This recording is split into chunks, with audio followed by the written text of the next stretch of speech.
کہ گلی محلوں میں یہ اسکول بنے ہوئے ہیں, ان کا کوئی ہمارے ہاں چیک اینڈ بیلنس اس لیول کا نہیں کیا جا رہا, جو کہ بہت ضروری ہے ہمارے ہاں.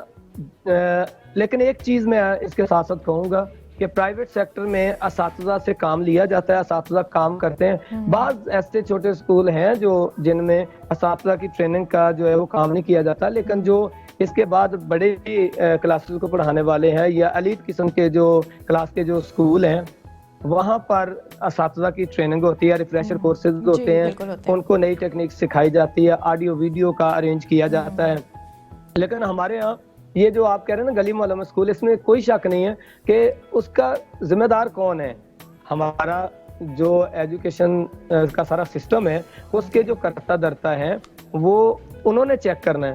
میں اس لحاظ سے ایک چیز میں نے دیکھی ہے جو اب تک کی میری آبزرویشن ہے, وہ یہ کہ جو اسکول تو ایفیلیٹڈ ہے, جو اسکول رجسٹرڈ ہے, جو کام کر رہے ہیں, سارا چیک انہیں کیا جاتا ہے. لیکن یہ جو گلی محلوں میں اسکول بنے ہوئے ہیں ان کو کوئی دیکھتا نہیں. وہاں پر میٹرک پاس بچے وہ پڑھا رہے ہوتے ہیں, بہت چھوٹی عمر کی بچیاں ایز اے ٹیچر پڑھا رہی ہوتی ہیں, بہت چھوٹی عمر کے بچے ایز اے ٹیچر پڑھا رہے ہوتے ہیں.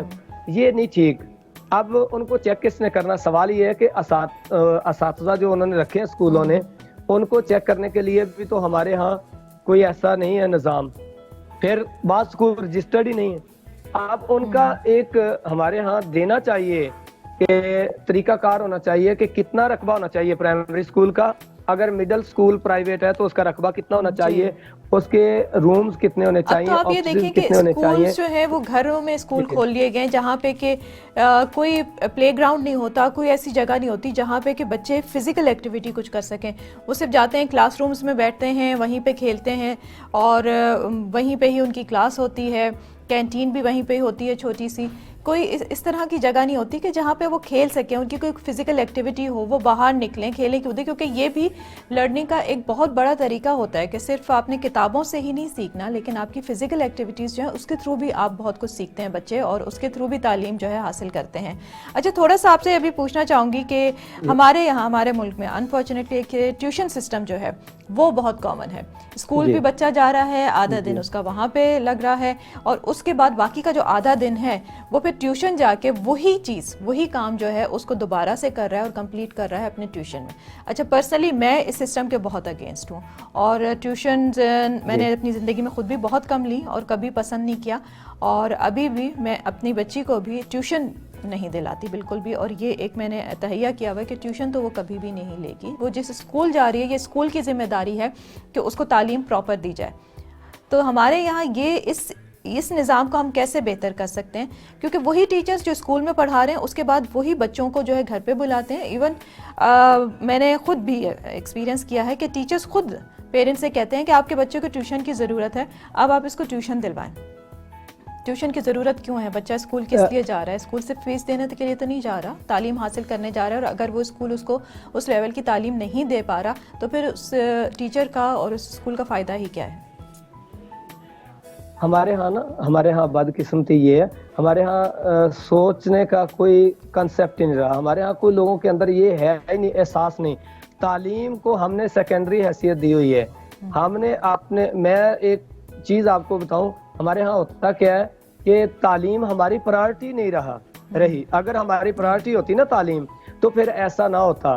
ہمارے ہاں یہ آپ کی بات ٹھیک ہے, یہ ایک مافیا بن چکا ہے آپ کے حوالے, جو جس طرح آپ نے کہا کہ یہ ٹیوشن کا سسٹم جو ہے یہ بچہ صبح وہاں پڑھتا ہے, پھر باقی کا ٹائم وہ اکیڈمی میں لگاتا ہے, اور اسکول کے ہی وہ ٹیچر جو ہوتے ہیں وہ اسے پڑھا رہے ہوتے ہیں. لیکن اس کے ساتھ ساتھ ہمیں دیکھنا یہ ہے کہ کیا وہاں پر ہم نے اپنے بچوں کو خود یہ چاہتے بھی یہی ہے کہ ہمارا بچہ بیزی رہے, جبکہ کھیلنا ضروری تھا, اس کے مینٹل گروتھ نہیں ہو پا رہی, ہم نے اس پر برڈن اتنا کر دیا, اسی لیے معاشرہ گھٹن کا شکار ہے. یہ جب وہ جگہ تھوڑی ہوتی ہے وہ گھٹن کا شکار ہے سارے کا سارا, کیونکہ کھلی جگہ ان کو میسر نہیں آتی. پھر میں آپ کو بتاؤں, یہ ہندو اسی لیے تنگ نظر ہوتے ہیں, ان کے باقی بے شک گھر وسیع ہو لیکن وہ ڈیوٹی ان کی ہوتی ہے, آگے والا فرنٹ ان کا تھوڑا ہوتا ہے, وہ تنگ چھوٹی گلیوں میں رہنے کو وہ پریفر کرتے ہیں ہندو, اس لیے تنگ نظر وہ بنتے ہیں. تو یہاں پر بھی یہ ہے کہ ہم نے لگایا ہوا ہے, صبح بچہ جاتا ہے جی قاری صاحب کے پاس, صبح ارلی اٹھتا ہے, اس کے بعد سارا دن وہ اسکول میں, اور وہ کتابیں رٹوائی جاتی ہیں, ان کو سوچنے کا ٹائم نہیں دیا جاتا, ان کو گراؤنڈ میں لایا نہیں جاتا, ان کو وہ فزیکلی وہ کام کروایا نہیں جاتا. پھر اس کے ساتھ ساتھ ایک چیز اور, ہم بھی یہی چاہتے ہیں کہ ہمارا بچہ اگر اسکول سے آیا تو اب یہ ٹیوشن چلا جائے, اگر یہ گھر رہے گا تو یہ فارغ رہے گا, یہ دوسرے بچوں کے ساتھ کھیلے گا. ہم اتنے خوف زدہ ہیں کہ ہم اپنے بچوں کو دوسرے بچوں کے ساتھ گھلنے ملنے نہیں دیتے. اسکول میں بھی ہمارا, جب ہم بچے کو بھیجتے ہیں تو ہم یہ بات کیا کر بھیجتے ہیں بچے کو کہ بیٹا آپ نے اپنی کتابیں سنبھال کے رکھنی, صرف ساتھ والے کو چیز نہیں دینی, لینی کوئی چیز نہیں. ہم ان کو سوشل ہونے ہی نہیں دیتے, جس کی وجہ سے ہمارے ہاں روڈ پر بھی پھر یہی ہوتا ہے نا کہ حادثہ ہوتا ہے, لوگ ٹھہرتے نہیں, کیونکہ ان کی تربیت ہی ایسی کر دی جاتی ہے, تنہا رہنا سکھایا جاتا ہے. اب حادثے سے بڑا سانحہ یہ ہو گیا, لوگ ٹھہرے بھی نہ میرا حادثہ دیکھ کر. تو ہوتا یہ ہے. اس کے ساتھ ساتھ ایک چیز ہم نے یہ غلط کی, اپنے بچوں کو ہم نے وہ چیز سکھائی نہیں جو اصل مقصد تھا, تعلیم کا مقصد تھا. یہ مقصد تھا کہ وہ ایک اچھا انسان بنے, وہ معاشرے کا جو مفید ایک فرد بنے. ہم نے تو صرف تعلیم کو ایک بس یہ سسٹم بنا دیا ہے کہ ڈگری حاصل کرنی ہے, اور ڈگری حاصل کرنی ہے, اس کے بعد نوکری ڈھونڈنی ہے, اور یہی مین فوکس جو ہے وہ ہمارا یہ بن گیا. اچھا شمیم صاحب, تھوڑا سا مجھے بتائیے گا کہ اگر ہم کمپیریزن کریں پاکستان کا اور دوسرے ممالک سے, تو یہاں پہ اسکالرشپس کا جو ایک سسٹم ہے وہ بہت کم ہے, اس کے بہت پرسنٹیج بہت کم ہے, اسکالرشپس اتنی نہیں دی جاتی بچوں کو جتنی کہ اگر آپ دیکھیں کہ انٹرنیشنل لیول کے اوپر یونیورسٹیز میں, کالجز میں, اسکولز میں اسکالرشپس بہت دی جاتی ہیں, جو کہ بہت انکریجنگ ہوتا ہے بچوں کے لیے. لیکن ہمارے یہاں اس چیز پہ اتنا زیادہ فوکس نہیں کیا جاتا. میں آپ کو ایک چھوٹی سی بات بتاؤں جی, جس ملک کے پرائمری اسکول کے 23,000 تنخواہ زیادہ محسوس ہو اور کرکٹ کے کوچ کی 32 لاکھ تنخواہ بھی کم لگے, وہاں پر تعلیم پرائرٹی نہیں ہے. پھر اس کے ساتھ ایک چیز اور, اگر علامہ اقبال آج سے 112 سال پہلے یورپ سے پی ایچ ڈی کر کے آ جاتے ہیں, انہوں نے بھی ہمیں بتایا, ڈاکٹر مہاتیر محمد نے ایک بڑی پیاری بات کہی تھی. اس نے کہا تھا کہ میں حیران ہوں کہ اقبال جیسا شخص ان کی سرزمین میں پیدا ہوا, ان کی سرزمین میں وہ انہی کی شاعری, انہی کی زبان میں اس نے شاعری کی ہے, انہی کی سرزمین میں دفن ہے. یہ لوگ اس سے کچھ نہ سیکھ سکے. ہم نے ملائیشیا کی ترقی کا جو ہے نا راز پایا اقبال کی شاعری میں. بات یہ تعلیم اتنی اہم تھی. ہمارے ہاں کرکٹ کے کھلاڑی یا دوسرے کھلاڑیوں پر ہم خرچ کرتے ہیں, تو اگر ہمارے لوگ جو ہے بچے ہمارے جو اتنے اچھے نمبر لیتے ہیں, ہمیں ابراڈ انہیں بھیجنا چاہیے. لاسٹ اگر دیکھیں پچھلے سالوں میں ایسا تھا, پنجاب گورنمنٹ پوزیشن ہولڈرز کو پریفر کرتی تھی, ان کو دوسرے ملکوں کی یونیورسٹیز کی سیر کرواتی تھی. 7 ملکوں کی یعنی یورپ کی یونیورسٹیز کو دیکھ کر وہ بچے آتے تھے, پھر ان کا ویژن بنتا تھا. ہمارے جتنے بھی بڑے لیڈر گزرے ہیں, علامہ اقبال گزرے ہیں, قائد اعظم ہیں, مولانا محمد علی جوہر ہیں, یہ سب ابراڈ سے پڑھے تھے. ہمارے ہاں یہ ہے کہ ہم جو پڑھنے والے بچے ہیں ان پر ہمارا فوکس نہیں ہے. اگر وہ اچھے نمبر لے جاتے ہیں تو فائنانشیل پرابلم ان کے لیے وہ رکاوٹ بن جاتا ہے. حکومت کو چاہیے, اسی لیے میں نے اسکالرشپس کا آپ سے اسی لیے سوال کیا تھا. لیکن وہی بات ہے شمیم صاحب کہ ابھی اس سیکٹر میں بہت ساری چیزیں ایسی ہیں جن کو کہ تبدیل ہونے کی ضرورت ہے. بہت شکریہ ہمارے پروگرام میں ہمیں جوائن کرنے کے لیے, اور اس کے اوپر ہمارا تعلیمی نظام تو واقعی پاکستان کا ایسا ہے کہ جس کو بہت اشد ضرورت ہے کہ اس کو تبدیل کیا جائے, اس کو جدید لیول پہ, انٹرنیشنل لیول پہ لایا جائے, اور اب تاکہ ہمارے یہاں کے جو بچے ہیں وہ پڑھ کے آگے نکلے. کیونکہ جب یہاں سے بچے باہر ملکوں میں جاتے ہیں تو وہاں پہ پوزیشنز لیتے ہیں, پاکستانی بچے بہت آگے جاتے ہیں, تو یہاں پہ رہتے ہوئے کیوں نہیں کر سکتے؟ بالکل کر سکتے ہیں. اس کے ساتھ ہی آج کے پروگرام کا ٹائم یہیں پہ ختم ہوتا ہے. آپ سے دوبارہ پھر ملاقات ہوگی. اپنا بہت خیال رکھیے, اور ہمارے ساتھ جڑے رہنے کے لیے فیض ٹی وی نیٹ ورک کو لائک کیجئے, سبسکرائب کیجئے, اور بیل آئیکن کا بٹن ضرور دبائیے, اور ہمیں فالو کریں Facebook, Twitter and Instagram پہ. اپنا بہت خیال رکھیے. عظمیٰ اختر خان جی کو اجازت دیجیے. اللہ حافظ.